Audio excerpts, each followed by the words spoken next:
नमस्कार मित्रों, मेरे स्पिरिचुअल कनेक्ट आप सभी लोगों का हार्दिक अभिनंदन है मित्रों। आज मैं आप लोगों को नारद भक्ति सूत्र के अंतर्गत सूत्र नंबर 29 के बारे में बताने वाले हैं, तो इसको ध्यान से सुनिए मित्रों। और उससे पूर्व आप लोगों से एक अनुरोध है, यदि मेरे स्पिरिचुअल कनेक्ट को आप लोगों ने सब्सक्राइब ना किया हो तो सब्सक्राइब कर लीजिए, ज़्यादा से ज़्यादा लोगों को शेयर भी कीजिए। तो चलिए हम लोग शुरू करते हैं सूत्र नंबर 29 के बारे में।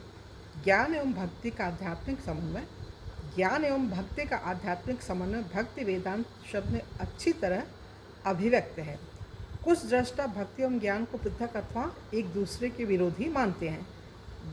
अद्वैती लोग शंकराचार्य की टीका के अनुसार वेदांत सूत्र के अध्ययन के माध्यम से अर्जित ज्ञान पर एकाधिकार का दावा करते हैं, किंतु वेदांत अध्ययन भक्ति योग के विरुद्ध नहीं है।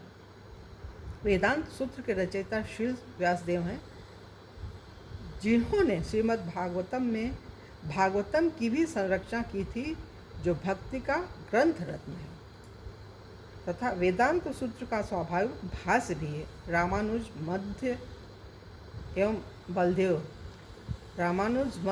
बलदेव विद्याभूषण प्रभुत वैष्णव आचार्य में से सब ने वेदांत सूत्र पर भाष्य लिखे तथा वेदांत से भक्ति का समन्वय प्रमाणित कर दिया।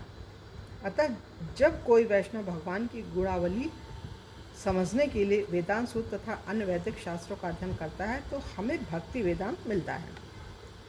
ज्ञान उस कृष्ण भावना भावित प्रचारक हेतु विशेष रूप से आवश्यक है, जिसे विरोधी तर्कों का सामना करना पड़ता हो। सभी वैष्णव आचार्यगण संस्कृत दर्शन एवं न्याय में अत्यंत प्रवीण थे, किंतु शैक्षिक या निर्विशेषवादी विद्वानों जैसे शुष्क चिंतक नहीं थे। वे जानते थे कि कृष्ण ही वेदों की सार परिणति है, जैसा श्री कृष्ण भगवद गीता के अध्याय नंबर 15 के 15वें श्लोक में कहते हैं, वेदैश्च सर्वेश्वरमेव विद्या, मतलब सारे वेदों द्वारा मैं ही ज्ञेय हूँ। वास्तव में मैं वेदांत का रचयिता हूँ एवं मैं ही वेदों का ज्ञान हूँ। इसको पुनः सुनिए मित्रों, भगवान कह रहे हैं भगवद गीता के 15वें अध्याय के 15वें श्लोक में, सारे वेदों द्वारा मैं ही ज्ञेय हूँ।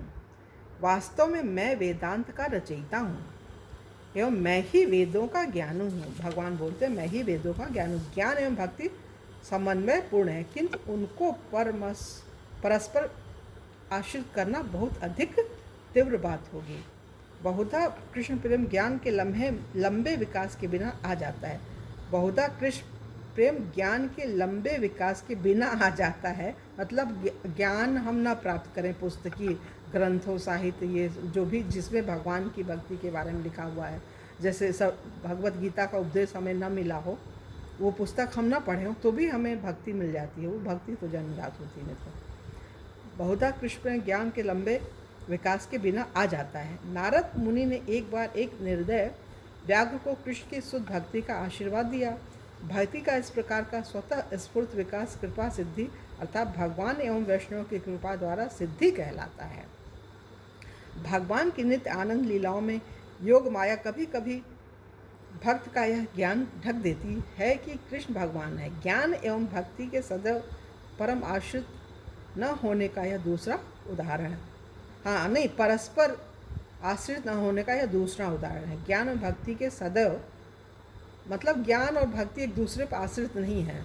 मतलब भक्ति ज्ञान के बिना भी भक्ति है, उसको किसी ज्ञान की या किसी ज्ञानी व्यक्ति की, किसी ग्रंथ की, किसी जीवंत गुरु की आवश्यकता नहीं है। वो भक्ति तो जन्म के साथ ही जन्मजात होती है। भक्ति वो भगवान की कृपा से भक्त को पूर्व जन्म से ही वो ऐसा करके आया होता है सत्कर्म कि उसको भक्ति मिली होती है।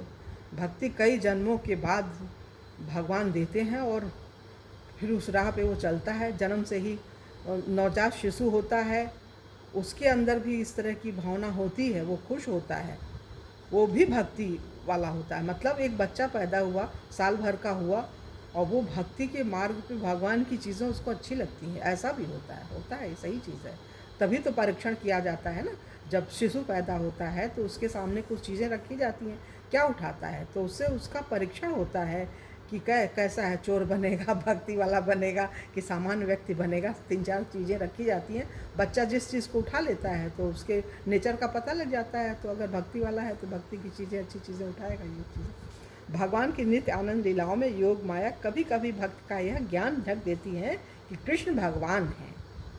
ज्ञान और भक्ति के सद परस्पर आश्रित न होने का यह दूसरा उदाहरण है। अपने विशिष्ट भक्तिमय भाव पर निर्भर करते हुए कृष्ण के नित्य पार्षद गण कभी कभी यह स्मरण करते हैं कि कृष्ण भगवान है, तथा कभी कभी इसे भूल जाते हैं कि कृष्ण भगवान है। कृष्ण के नामकरण संस्कार के समय गर्ग मुनि ने कहा था, यह बालक बल, सौंदर्य, ऐश्वर्य सबने परम पुरुषोत्तम भगवान नारायण के समान विकास करेगा।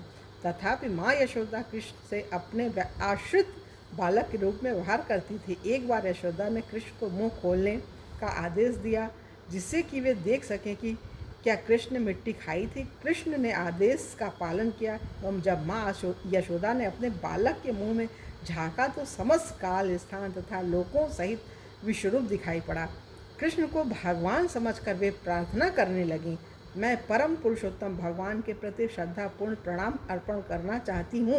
ये यशोदा माता ने कहा था, जिनकी माया के प्रभाव से मैं सोच रही हूँ कि नंद महाराज मेरे पति हैं तथा कृष्ण मेरा पुत्र है, कि नंद महाराज की सारी संपत्तियाँ मेरी हैं एवं सारे गोपी मेरी प्रजा हैं।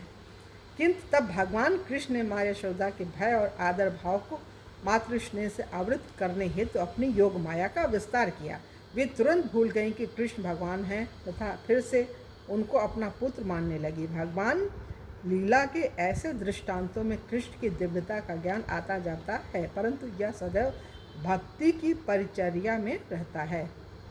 परिचर्या मतलब भक्ति की सेवा। भगवान की जो भक्ति करते हैं ना, सेवा करते हैं, तो उसमें ये इस तरह की चीज़ें होती हैं। तो मित्रों, यहाँ पे ये 29वां सूत्र हो रहा है पूरा, और कल की वीडियो में आप लोगों से पुनः सूत्र नंबर 30 के बारे में चर्चा करेंगे। तब तक के लिए जय हिंद, जय भारत, ओम शांति, ओम शांति, ओम शांति।